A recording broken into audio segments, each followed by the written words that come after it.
아브넬이라고 하는 장군은 아주 뛰어난 용사였습니다. 비록 그 아브넬이라고 하는 사람이 다윗과 대척점에 서 있었고, 그래서 이스보셋을 이스라엘의 왕으로 세우는 그런 반대편에 서 있기는 했었지만, 그 아브넬이라고 하는 그 사람 자체만을 본다고 한다면 굉장히 뛰어난 용사요 지략가라고 말할 수가 있을 겁니다.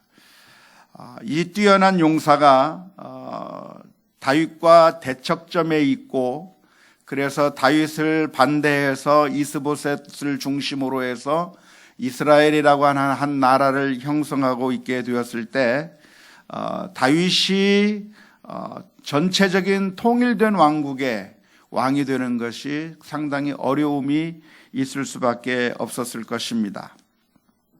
하지만 우리가 살펴본 것처럼 아브넬과 이스보셋 사이에 틈이 갈라지게 되었고, 결국 이 아브넬은 다윗에게 와서 이제 다윗과 협력하기로 약조하고 다윗에게 투항해서 이제는 그 아브넬이 이스라엘의 모든 장로들을 만나고 이스라엘의 모든 지도자들을 만나서 그들의 마음을 다윗에게 돌리는데 아주 중요한 역할을 한 사람이 바로 아브넬이라고 말할 수가 있을 것입니다.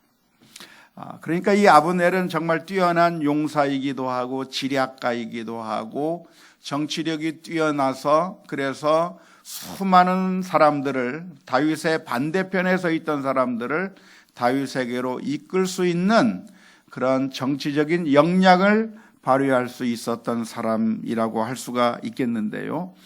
나중에 이 다윗이 왕이 되었을 때 이 아브넬이라고 하는 장군이 합류한다고 하면 이 다윗의 나라에 유익이 되겠습니까? 해가 되겠습니까? 아브넬이라고 하는 이 뛰어난 지략가요, 용사요, 그리고 정치가요, 아주 뛰어난 이 사람이 다윗과 함께 한 나라를 이루어서, 비록 전에는 이스보셋을 섬겼지만, 이스보셋을 왕으로 세웠지만, 이제 다윗과 함께해서 다윗이 다스리는 그 나라에 아브넬이 합류해서 함께 하게 된다고 한다면 이것이 다윗에게 이익이 되겠습니까? 궁극적으로 손해나는 일이 되겠습니까? 그것은 알 수가 없습니다. 그것은 알 수가 없다고 하는 것이 정답입니다.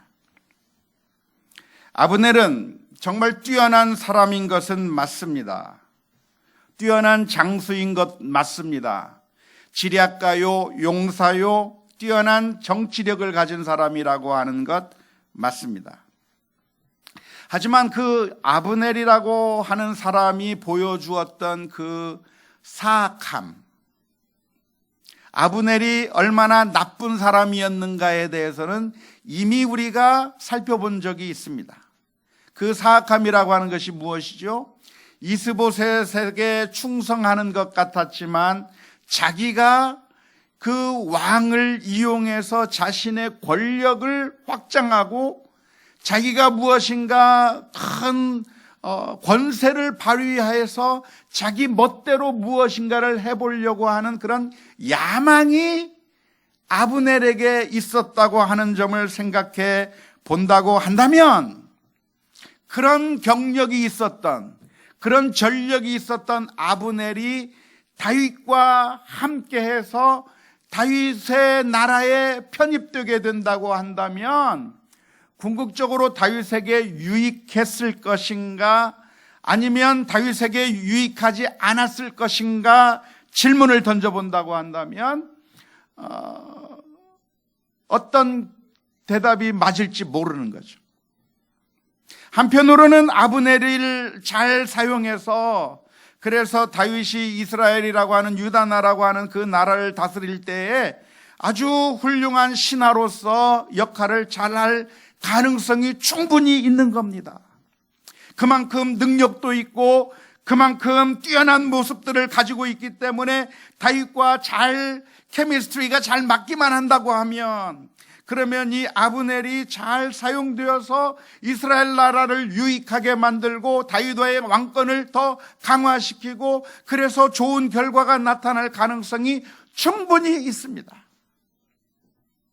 하지만 또 한편으로 생각해 본다고 한다면 아브넬의 마음속에 들어있던 그 사악함, 권력을 향한 그 갈망, 이스보셋을 넘어서서 무엇인가 자기가 더 높은 곳에 가려고 하는 그런 야망이 그의 마음 가운데 있었다고 한다면, 다윗과 함께 했을 때 이 아브넬이 다윗의 그 위치를 아주 힘들게 만들고 그래서 자신의 이익에 따라서 이 나라를 좌지우지하게 될 때에 그래서 다윗에게 유익도 되지 않을 뿐만 아니라 이스라엘 나라를 아주 힘들게 만들 그런 가능성도 충분히 생각해 볼 수가 있을 것이라고 생각을 합니다. 그게 바로 사람의 모습이죠.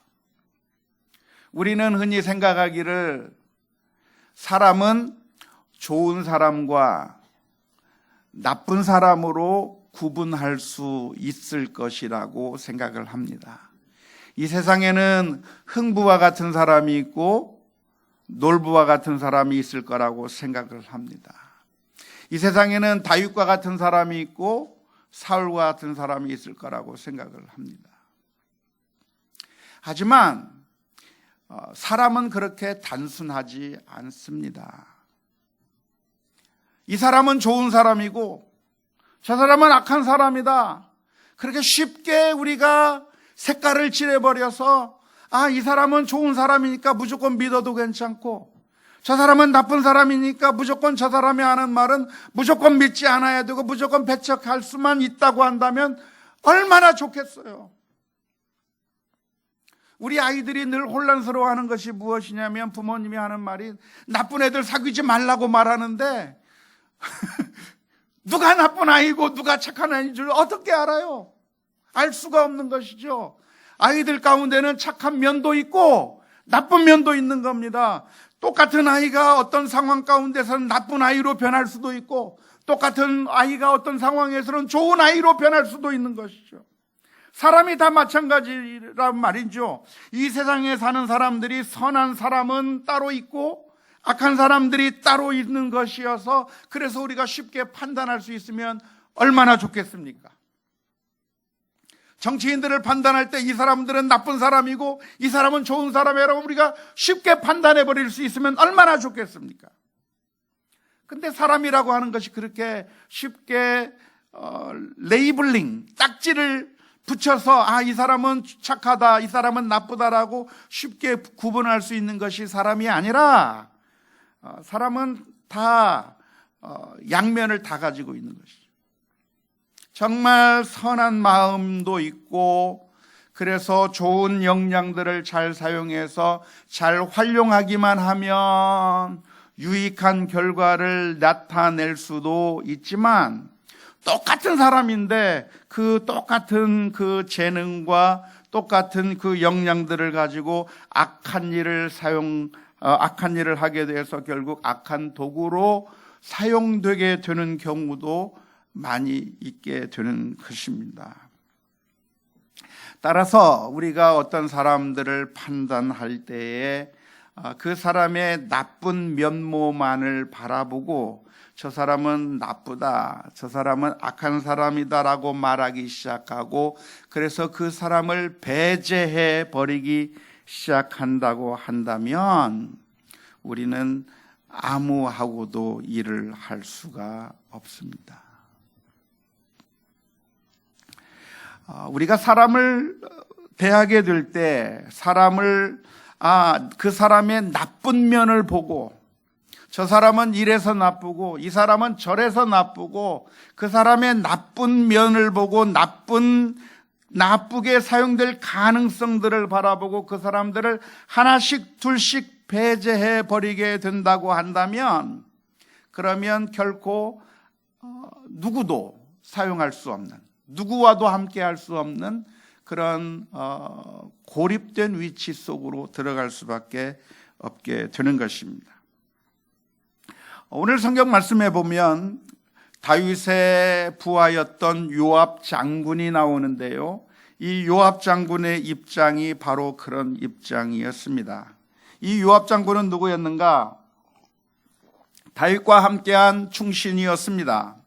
지금까지 다윗을 위해서 자신의 목숨을 내놓을 정도로 정말 충성스럽게 다윗을 위해서 일한 사람이 바로 요압 장군이었습니다. 하지만 아브넬이라고 하는 사람이 이스보셋과 함께 했다가 이제 다윗의 편으로 돌아오게 되는 그 모습을 보고서 요압 장군은 그 아브넬을 가리켜서 이 아브넬은 나쁜 사람이라고 판단해버리고 결코 이 아브넬과 함께해서는 안 된다고 비난하기 시작한 거죠. 요압 장군은 전쟁에 나갔다가 돌아왔는데 사람으로부터 소식을 듣게 됐습니다. 아브넬이라고 하는 장수가 왔는데 다윗이 그 아브넬을 잘 대접해주고 그래서 아브넬을 편하게 그냥 보냈다고 하는 그 소식을 듣고 요압 장군이 너무나도 깜짝 놀라서 다윗에게 달려가서 간청하기 시작합니다. 왕이시여, 이럴 순 없습니다. 이 아브넬이 누군 줄 아십니까? 이 아브넬은 적장입니다. 그 적장이 지금 우리나라에 온 이유가 무엇인가? 그것은 우리와 협력하기 위해서 온 것이 아니라 속임수로 온 겁니다. 간첩질하기 위해서 온 겁니다. 과연 지금 전쟁을 하려고 하는데 우리나라를 잘 살펴본 다음에 전쟁을 해서 우리를 완전히 멸망시키기 위해서 간첩 행위를 해서 하기 위해서 온 그 아브넬을 그냥 살려보내면 어떡합니까? 가서 죽여야 된다라고 하는 그런 강력한 주장을 요압 장군이 하는 것이죠. 요압의 관점은 무엇이냐면 아브넬이라고 하는 사람은 나쁜 사람이기 때문에 함께 할 수 없는 것이고 죽여야 한다고 하는 것이 이 요압 장군의 관점입니다. 이러한 요압 장군의 말이 일리가 있습니까? 일리가 전혀 없습니까? 있습니까? 없습니까? 있어요. 사람의 속마음을 어떻게 알아요? 이스보셋의 장군인 아브넬이 지금 다윗에게 와서 우리가 함께 하겠습니다. 이제는 이스보셋에게는 소망이 없고 이제는 다윗 왕을 모시겠습니다. 그러니까 우리를 받아주십시오. 내가 이스라엘의 모든 장로들을 다 설득해서 우리 한 유다 나라로 다윗을 왕으로 섬기는 일에 우리가 함께 하겠습니다라고 이야기를 하는데 그 말이 진짜로 그러는 것인지 아니면 거짓말로 그렇게 이야기를 하고 결국에 다윗이 마음의 문을 열고 그들을 받아들이려고 하는 순간에 군사들을 뛰쳐들고 들어와서 그 다윗과 그 모든 사람들을 죽여버릴 가능성이 있습니까? 없습니까? 가능성이 있는 거예요. 일리가 있어요. 아브넬이라고 하는 사람이 충분히 그럴 수 있는 가능성이 있는 겁니다. 하지만 우리가 사람을 볼 때에 그 사람의 나쁜 점과 그 사람의 좋은 점을 놓고 본다고 한다면 그 나쁜 점 때문에 그 사람과 함께 할 수 없고 그 사람과 같이 못하겠다고 하기 시작한다고 하면 그 누구와도 함께 할 수 없다고 하는 사실을 우리가 기억해야 할 줄로 믿습니다. 바람직한 태도가 무엇이냐면 사람들을 배척하는 태도가 아니라 비록 단점도 있고 약점도 있고 여러 가지 문제들이 많다고 할지라도 좋은 것을 바라보고 협력하며 인정하며 나아가는 것이 그것이 우리가 가져야 할 바람직한 태도라고 하는 사실을 오늘 이 말씀 가운데서 배울 수 있을 수 있기를 주님의 이름으로 축원합니다. 민수기 11장에 보면 70명의 장로들에게 하나님의 영이 임한 적이 있습니다.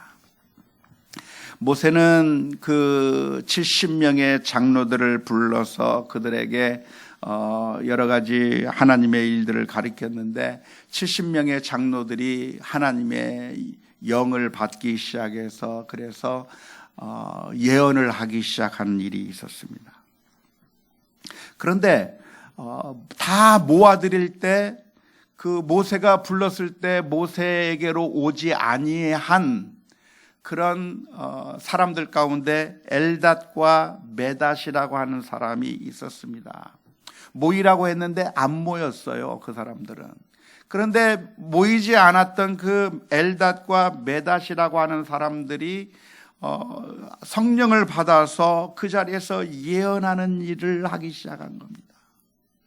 지금 모세가 부른 그 70명의 장로들이 예언하는 그 놀라운 현장을 경험했는데 그 모세에게로 나오지 아니한 엘닷과 메닷이라고 하는 사람이 자기 진영에 있는데 거기서 하나님의 영을 받아서 예언하는 그 모습을 누가 봤냐면 여호수아가 봤어요. 그래가지고 이 여호수아가 큰일 났다 싶어서 모세에게 막 달려와서 말했습니다. 모세 선생님, 큰일 났습니다. 무슨 일이냐? 지금 모세 선생님의 말씀에 따라서 모여든 이 70명의 장로들 말고 나오지 아니한 2명의 사람들이 저기 엘닷과 메닷이라고 하는 사람이 있는데 그 사람들도 하나님의 영을 받아서 예언한다고 하고 있는데 이건 말려야 되지 않겠습니까? 지금 우리가 정통인데 지금 우리끼리 여기서 지금 70명의 장로들이 예언하는 것은 맞지만 여기에 나오지 아니한 자기 나오지 않은 사람들마저도 그렇게 예언한다고 하면 이게 큰 문제 생기지 않겠습니까? 그건 말려야 되지 않겠습니까? 그랬을 때 했던 모세의 대답이 무엇입니까? 그게 바로 민수기 11장 29절 말씀 가운데 기록되어 있는데요, 이렇게 기록되어 있습니다. 모세가 그에게 이르되 내가 나를 두고 시기하느냐? 여호와께서 그의 영을 그의 모든 백성에게 주사 다 선지자가 되게 하시기를 원하노라. 여기 모인 사람들만 하나님의 영을 받는 것이 아니라 여기 모이지 아니한 사람이라고 할지라도 저들도 예언하기를 원한다, 이렇게 이야기를 했어요. 모세는 자기에게 모인 사람들에게만 그 사람들만 함께 하겠다고 하는 것이 아니라 비록 함께 하지 않았던 사람들이라고 할지라도 은혜를 받고 하나님의 영을 받아서 예언하고 선지자 노릇을 할 수 있다고 한다면 얼마나 좋겠는가. 함께 하자, 배척하는 것이 아니라 함께 하겠다고 하는 그런 마음으로 그 사람들을 하나씩 하나씩 포용하는 자세를 보여준 줄로 믿습니다. 바울 사도도 역시 마찬가지입니다. 바울 사도는 복음을 전하는 가운데 정말 자기가 열심히 복음을 전했는데 때로는 바울 사도를 반대하던 사람들이 더 열심히 전도하는 일들을 바라보게 되었을 때 그것 때문에 시기하고 질투하고 저 사람들이 더 많은 초점을 받게 되고 저 사람들이 더 많은 관심을 받게 된다고 하는 것 때문에 마음이 불편해진 것이 아니라 바울 사도의 고백은 무엇입니까? 빌립보서 1장 15절부터 18절 말씀을 보면 이렇게 기록합니다. 어떤 이들은 투기와 분쟁으로 어떤 이들은 착한 뜻으로 그리스도를 전파하나니 이들은 내가 복음을 변증하기 위하여 세우심을 받은 줄로 알고 사랑으로 하나 그들은 나의 매임에 괴로움을 더하게 할 줄 생각하여 순수하지 못하게 다툼으로 그리스도를 전파하느니라. 그러면 무엇이냐? 거칠애로 하나 참으로 하나 무슨 방도로 하든지 전파되는 것은 그리스도니 이로써 나는 기뻐하고 또한 기뻐하리라. 오늘 우리가 이 사무엘 하의 말씀을 보게 될 때 아브넬의 마음이 무슨 마음인지 몰라요. 과연 정말 다윗에게 함께 하려고 하는 마음이 있는지 아니면 간척질을 하고 그 속마음이 무엇인지 잘 몰라요. 그런데 의심의 눈으로 사람을 바라보고 부정적인 것을 바라보고 나쁜 것을 바라보면서 이 사람은 이래서 안 되고 저 사람은 저래서 안 되고 이런 선교단체는 이래서 안 되고 저 선교단체는 이래서 안 되고 무조건 다 배제하고 정말 순수하고 정말 깨끗하고 정말 완벽한 사람들만 하려고 생각한다고 한다면 그게 좋은 것 같지만 사실은 가능하지도 않고 성공할 수도 없다고 하는 사실을 우리가 기억해야 될 줄로 믿습니다. 다윗은 무엇인가? 사람들을 아무리 자기와 반대편에 있던 사람이라고 할지라도 포용해서 자기 편으로 만들고 그 사람이 이스라엘 나라를 위해서 공헌할 수 있도록 길을 마련해 주고 배려해 주어서 그래서 이스라엘 나라에 유익이 되도록 그 사람을 사용하겠다고 하는 것이 다윗의 관점인 줄로 믿습니다. 사울의 관점은 무엇이었죠? 아무리 훌륭하고 아무리 뛰어난 다윗이라고 할지라도 내 자리를 넘볼 수 있는 위험성이 있는 놈은 다 제거해버려야 되겠다. 다윗을 제거해버리고 위험한 인물들을 제거해버리고 다윗과 협력했던 제사장들을 죽여버리고 조금만 나와 나쁜 것이 관련된 사람들은 다 쳐내면서 그런 사람들을 없애버림으로써 내 권력을 유지하겠다고 하는 사울왕은 어떻게 됐어요? 결국 망해버린 것이고, 다윗은 나쁜 일을 한 것이 있어도 묻지 않아요. 그 사람이 이 하나님의 나라의 백성이 되어서 이 나라를 위해서 공헌을 하고 또 유익을 줄 수 있다고 한다면 여러 가지 단점과 여러 가지 잘못된 것이 있었다고 할지라도 내 편으로 만들어서 함께 사역하려고 하는 넓고 포용하는 마음을 다윗이 가지고 있었는데, 원하기는 우리 모두가 사울이나 요압과 같은 배타적이고 제거해버리고 단점만을 바라보고 부정적인 것만을 바라보면서 사람들을 잘라내버리는 그런 입장이 아니라 가능하면 품고 포용하면서 그들의 장점을 발휘하게 만들고 능력을 발휘하게 만드는 그런 다윗의 관점을 우리가 회복할 수 있기를 주님의 이름으로 축원합니다. 우리 교회 내에서 사람들이 사역할 때마다 우리들이 요압이나 사울과 같은 관점으로 비난하기 쉬울 때가 얼마나 많은지 몰라요. 저 사람이 뭔데 저렇게 앞에서 설치나?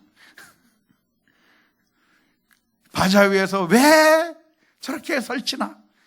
왜 이렇게 하나? 그런 관점이 아니라 사랑의 눈으로 바라보는 우리 교회가 다 될 수 있기를 주님의 이름으로 축원합니다. 참 이번에 우리 성경 퀴즈 대회를 하는데 참 오늘 당사자가 안 왔죠? 예, 안 왔으니까 얘기를 해야지. 우리 교회 온 지 얼마 안 되는 분을 사회자로 세웠어요. 근데 우리 교우들이 그 세우는 모습을 보고 너무 좋아해 주는 것 같아서 얼마나 감사한지 몰라요. 다른 교회 갔으면 어떻게 말했을까요? 짬밥이 아직 안 되는데 하면서 비아냥거리고 욕하고 망해가는 교회는 그렇게 할 텐데, 그렇죠? 우리 교회 교우들을 보면 세워주는 모습. 이번에 건축하면서도 제가 얼마나 감사했는지 몰라요. 다른 교회 같으면 젊은 집사님, 젊은 장로님들 말 한마디나 꺼내게 되겠습니까? 말도 못 꺼내요. 그냥 그 나이 많으신 분들이 꽉 잡고 하나도 안 내놔가지고 밑에 있는 사람들이 숨이 막혀서 팍 죽는데, 그런데 우리 교회 성도님들은 마음껏 일하라고 인정해주고 잘한다고 축하해주고 격려해주고 실수해도 괜찮다고 말해주고 얼마나 감사한지 몰라요. 그러면서 이 말씀을 묵상하면서 우리 교회 고우들은 다윗의 마음을 많이 닮았구나. 얼마나 감사한지 모릅니다. 물론 위험성이 없는 것은 아닙니다. 아브넬이라고 하는 사람이 내가 믿었는데 이 세상에 돌아가는 방식은 무엇이죠? 믿는 도끼에 발등 찍히는 것이 이 세상에 돌아가는 것이죠. 그러니까 내가 아브넬을 받아주면 그러면 그 아브넬이 나와 함께 정말 유다 나라를 위해서 열심히 노력하고 헌신하고 그래서 좋은 나라를 만들어주면 좋겠는데, 사람의 심령이라고 하는 것은 다 이중적인 게 다 있어요. 그 어느 누구도 좋은 면만 가지고 있는 사람이 없고 그 누구도 악한 면만 가지고 있는 사람이 없는 것인데, 아브넬도 좋은 면을 보고서 받아주었지만 결국 그 나쁜 면이 뭐가 되겠어요? 그 옛날 이스보셋을 자기가 누르고 일어서고 그 위에 올라가려고 했던 그 사악한 마음이 다윗과 함께 있을 때 또다시 나타나지 않으리라고 하는 그 보장이 없는 거죠. 그런 면에서 요압의 말이 맞을 수도 있는 거죠. 그런 위험성이 정말 많고 그런 것들이 있다고 하는 것을 우리가 충분히 인정할 수밖에 없는 것이죠. 하지만 위험성이 없는 안전한 것만을 찾으라고 한다면 이 세상에 아무것도 없습니다. 구더기가 무서워서 장을 담지 못하면 아무것도 못 먹는 것이고요. 작은 파도가 무서워서 드넓은 바다에 나가는 것을 포기하면 바다가 주는 그 좋은 것들을 아무것도 얻을 수가 없는 것이죠. 위험성이 있다고 해서, 단점이 있다고 해서 배제하기 시작한다고 한다면 한 발자국도 움직이지 못하고 결국 사울처럼 결국 작아지고 해서 망할 수밖에 없다고 하는 사실을 우리가 기억하면서, 다윗의 그 넓고 포용하는 그 배려할 수 있는 그 마음들이 우리들의 마음이 되기 위해서 기도하며 엎드릴 수 있는 우리 모두가 다 되어야 될 줄로 믿습니다. 안타깝게도 요압은 다윗과 함께 한 지가 굉장히 오래된 장군이었음에도 불구하고 다윗의 마음을 닮기 못하는 사울의 마음을 닮아서 아브넬을 배척하고 아브넬을 적대시하려고 하는 그런 잘못된 관점을 가졌다고 하는 것이 너무나도 아쉬운데요. 오늘 우리들의 기도의 제목, 하나님 앞에 기도하며 나갔으면 좋겠습니다. 하나님, 우리들에게 너그러운 마음을 허락하여 주옵소서. 사람에게는 장점도 있고 단점도 있는데 단점을 바라보는 것이 아니라 장점을 바라보는 눈을 허락하여 주옵소서. 매일매일 기도해야 돼요. 하나님, 오늘 이 아침에도 사람을 만날 때 장점을 보게 하여 주옵소서. 이 사람의 가능성을 보게 하여 주옵소서. 그래서 포용하고 나가야 될 줄로 믿습니다. 그런데 요압은 왜 다윗의 마음을 담지 못하고 이런 배타적인 자세를 가지게 된 이유가 무엇이겠습니까? 그것은 바로 요압의 동생 아사헬이 아브넬에 의해서 죽임을 당한 경험이 있었기 때문에 그렇습니다. 개인적인 원한 관계 때문에 자기의 동생을 죽인 그 아브넬을 결코 용서할 수가 없었기 때문이죠. 그 마음은 충분히 이해가 됩니다. 그런데 그 요압이 말할 때는 이 아브넬이 내 동생을 죽였는데 결코 나는 못 받아들입니다라고 말한 것이 아니라 아브넬이 간첩일 수 있다 말하고, 아브넬은 우리의 편이 아니라 우리를 속이러 온 것이라고 그럴듯하게 말을 했다고 하는 것이, 그것이 우리가 주목해 보아야 될 한 모습입니다. 아브넬의 말만 보면 그럴듯해요. 하지만 아브넬이 그렇게 말한 근본적인 마음속의 동기가 무엇입니까? 아브넬이 미운 거예요. 아브넬이 아사헬을 죽였기 때문에 도무지 개인적으로 용서할 수가 없는 겁니다. 그 개인적인 원한을 가지고 있기 때문에 말을 하는 건데, 다윗에게 말하기를 그 원한 때문에 나는 못 받아들입니다라고 말하는 것이 아니라 아브넬은 간첩입니다라고 말하고, 아브넬은 속이기 위해서 왔다고 그럴듯하게 말하고 있다고 하는 것이죠. 그런데 이게 바로 우리들이 행동하는 방식입니다. 우리들은 말하는 표면적인 이유와 우리들의 속마음이 다를 때가 대부분입니다.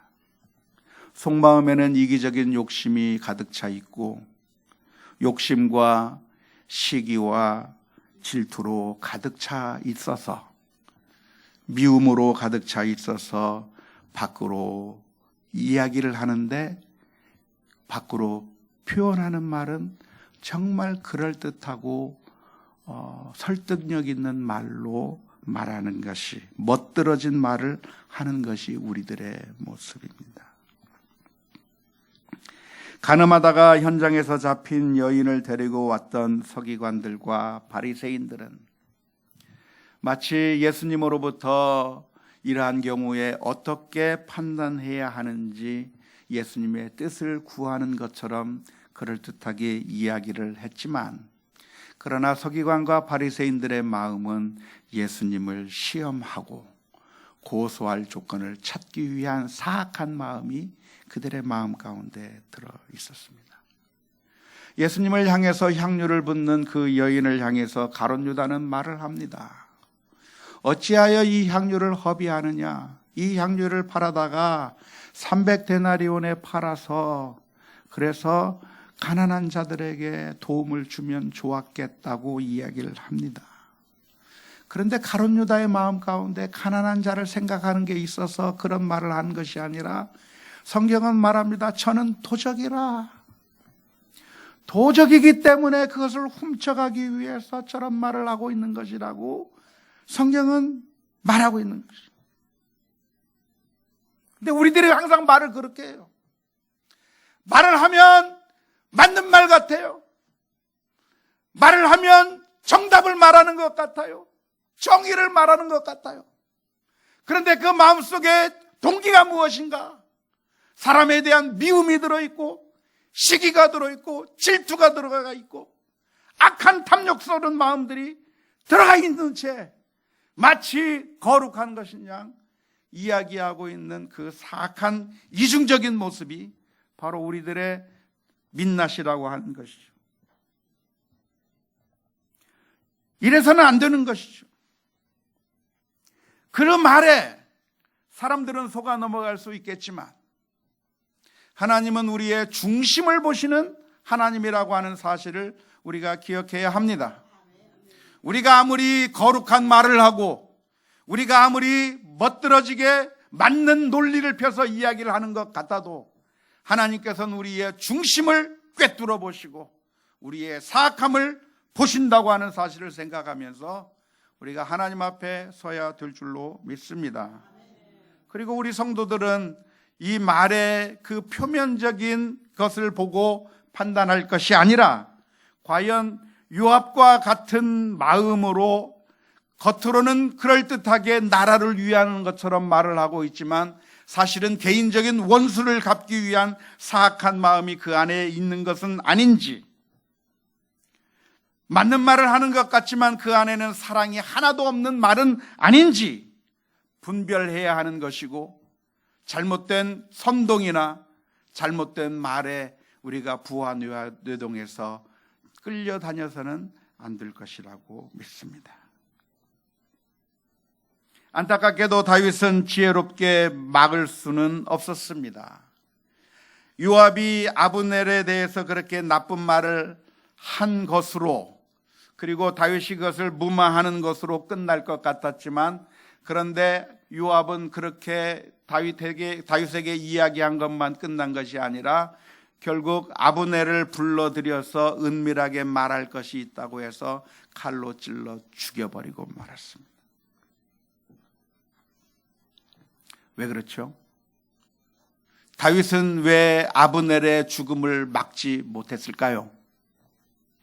왜냐하면 다윗은 요압이 자기 같은 줄 아는 거예요.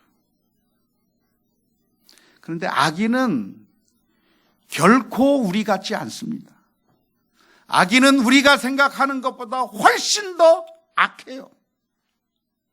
그래서 결국 쫓아가서 아브넬을 죽여버리고 마는 그런 아주 심각한 결과를 가져오게 되는 것이죠.